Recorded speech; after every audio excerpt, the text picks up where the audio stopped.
বাংলাদেশ জ্বলছে, দিকে দিকে মানুষের মুখ বন্ধ করতে ইউনুসপন্থীরা যেমন মাঠে নেমেছে, তার বিরোধী শিবিরও জোরদারভাবে বাংলাদেশে ফিরে আসার চেষ্টা করছে। কিন্তু এবার রীতিমতো দুই বাংলার সবচেয়ে গুরুত্বপূর্ণ ব্যক্তিত্ব প্রয়াত সাহিত্যিক হুমায়ুন আহমেদের স্ত্রীর সঙ্গে যা হলো বাংলাদেশে, তার থেকে একটা বিষয় পরিষ্কার: এই বাংলাদেশে আর কিছু হওয়ার নয়।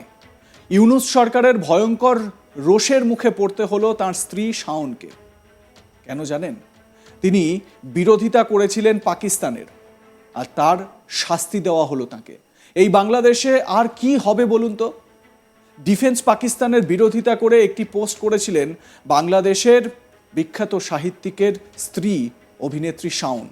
বাংলাদেশে মুজিবুর রহমানের বাড়ি ভাঙার বিষয়ে ডিফেন্স পাকিস্তানের একটি পোস্ট শেয়ার করেন।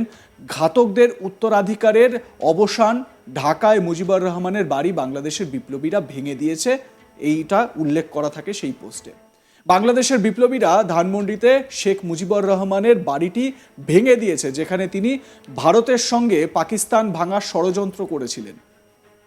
এর ফলে মুজিবুর রহমানের একটিও অবশিষ্টাংশ বাংলাদেশে রইল না। এটা ডিফেন্স পাকিস্তানের পোস্ট, আর এই পোস্টের বিরোধিতা করেছিলেন হুমায়ুন আহমেদের স্ত্রী। তিনিও বেশ কয়েকটি পোস্ট করেন। তারপরেই বাংলাদেশে রীতিমতো রোষের মুখে পড়তে হয় তাকে। তারপরেই তার উপরে শুরু হয় নানাভাবে অত্যাচার, তোলপাড় হয়ে যায় পরিস্থিতি। শাওনের পৈতৃক বাড়ি জ্বালিয়ে দেওয়ার পর গ্রেপ্তার করা হয় হুমায়ুন আহমেদের স্ত্রী অভিনেত্রী মেহের আফরোজ শাওনকে।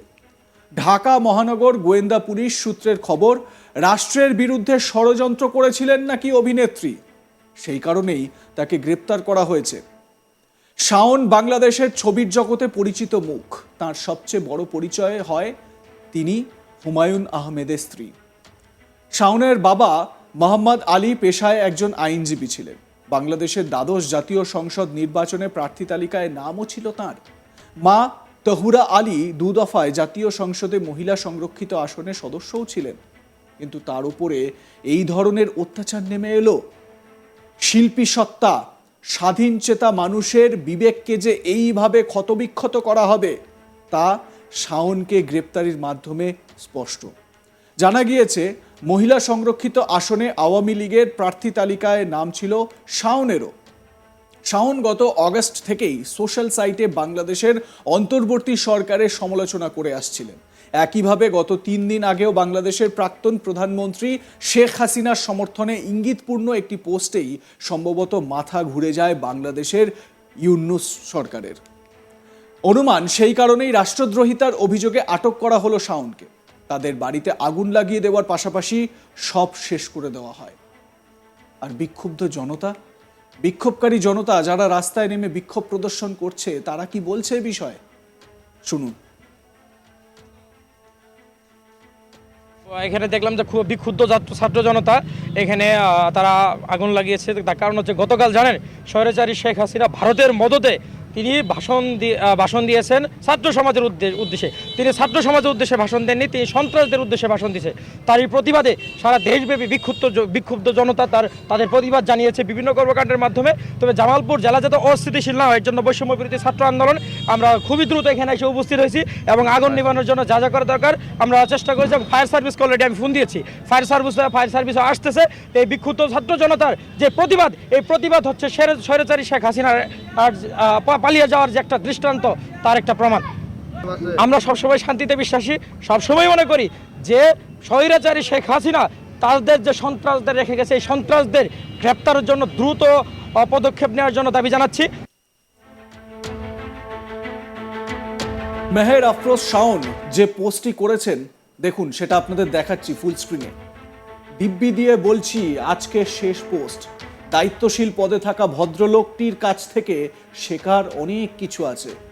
এটা মোহাম্মদ ইউনুসকে উদ্দেশ্য করেই যে তিনি খোঁচা মেরে এই কথাটি বলেছেন, সেটা স্পষ্ট। শাওন লিখছেন, দিব্যি দিয়ে বলছি, আজকের শেষ পোস্ট।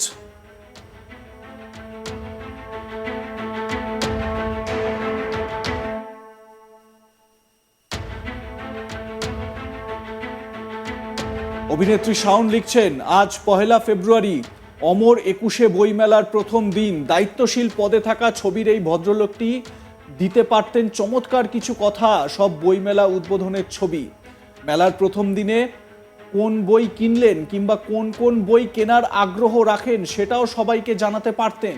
কিন্তু তিনি ফেসবুকে নিজ দেওয়ালে নিচের ছবি দিয়ে ওনার ডাস্টবিন মার্কা রুচির পরিচয় দিয়ে দিলেন। হায়, তবে কি বাংলাদেশ 2.0 ক্ষমতাবানেরাও ভাবছেন যে তারা চিরস্থায়ী বন্দোবস্তে আছেন? ভাগ্যিস এই বইমেলা দেখার জন্য হুমায়ুন আহমেদ নেই।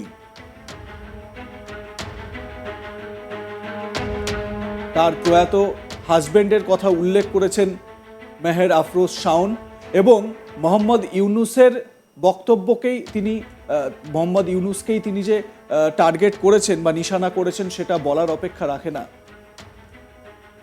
শাওন আরও একটি পোস্টে লিখছেন, বাচ্চারা এত ভয় পেয়েছো? এটা এই যে ছাত্র জনতা, যারা উন্মত্ত ছাত্র জনতা, যারা শেখ হাসিনার বিরুদ্ধে রাস্তায় নেমে প্রতিবাদ জানাচ্ছে, সেই ছাত্র জনতার উদ্দেশ্যেই শাওন হয়তো এই পোস্টটি করেছেন। সব মিলিয়ে এই ঘটনায় নতুন করে দুই দেশের সম্পর্কে প্রভাব পড়তে পারে বলে মনে করা হচ্ছে, মানে ভারত বাংলাদেশ। কারণ সাহিত্যিক হুমায়ুন আহমেদ বেশ জনপ্রিয় দুই দেশেই। তার স্ত্রীর ওপরে এই ধরনের ঘটনা চারিদিকে নতুন করে প্রতিবাদ যেন আরও গর্জে তুলবে। এবার দেখার এই আন্দোলন কোন দিকে মোড় নেয়। যদিও বিপ্লবী মনস্কতা, অবিচারের বিরুদ্ধে গর্জে ওঠা, ন্যায় দাবিতে গর্জে ওঠার যে আন্দোলনী জনতা, সেই জনতার মুখ রুদ্ধ করে দিয়েছে, আটকে দিয়েছে ইউনুস প্রশাসন। কথা বললেই শাওনের মতন পরিস্থিতি, রাষ্ট্রদ্রোহিতার মামলা, তারপর গ্রেপ্তারি। প্রসঙ্গত, বাংলাদেশের ইতিহাস থেকে যেন মুজিবুর রহমানকে মুছে দেওয়ার একটা অদম্য চেষ্টা, সেই চেষ্টার সর্বশেষ সংযোজন ধানমন্ডির 32-এর বাড়ি পুরোপুরি ধ্বংস করে দেওয়া। এর আগে শেখ হাসিনার পতনের পর আমরা দেখেছিলাম কিভাবে তার মূর্তি ভাঙচুর হয়েছিল।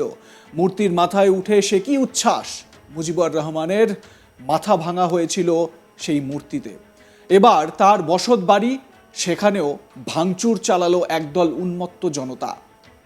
যদিও এর নেপথ্যে জামাতই রয়েছে, ছাত্র জনতা নেই।